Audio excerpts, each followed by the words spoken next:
মৃত্যুৰ পিছতো অভিশপ্তজন। গ্ৰীকবাসীয়ে তেওঁলোকৰ পূজ্য দেৱতাসকলৰ ভিতৰত জিউছ দেৱতাকে উচ্চ স্থান দিয়ে বুলি জনা যায়। তেওঁৰ পুত্ৰৰ নাম আছিল টেণ্টেলাছ। টেণ্টেলাছৰ স্বভাৱৰ এটা ডাঙৰ দোষ আছিল যে তেওঁ পিতৃ তথা অন্য দেৱদেৱতাসকলৰ গোপন কথা আনৰ আগত সদৰি কৰি ফুৰিছিল। তেওঁৰ এই কুস্বভাৱৰ বাবেই দেৱ সমাজে তেওঁক মুঠেই ভাল নাপাইছিল আৰু টেণ্টেলাছক এজন অপৰাধী বুলি গণ্য কৰিছিল।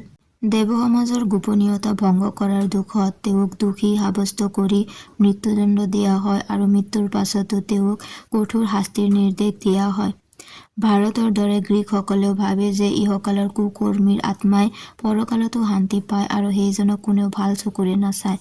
টেণ্টেলাছক মৃত্যুৰ পাছত ইমানেই শাস্তি দিয়া হৈছিল যে তেওঁ বোলে পানীৰ মাজত থাকিও পানী খাবলৈ নাপাইছিল, অথচ পিয়াহত অণ্ঠকণ্ঠ শুকাই গৈছিল।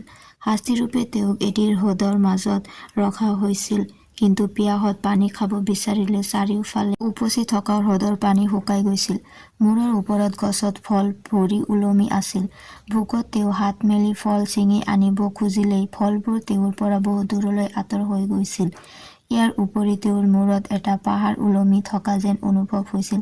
তেতিয়া টেণ্টেলাছৰ ধাৰণা হৈছিল যে তেওঁক যিকোনো মুহূৰ্ততে সেই পাহাৰে হেঁচি ধৰিব। এই ভয়তে তেওঁ দিন-ৰাতি পাৰ কৰিব লগা হৈছিল। টেণ্টেলাছৰ কাহিনীৰ পৰা আমি এই কথা শিকোঁ যে ঘৰখনৰে হওক বা আন কাৰোবাৰে হওক কাৰো গোপন কথা সন্ধালনি কৰিব নাপায়।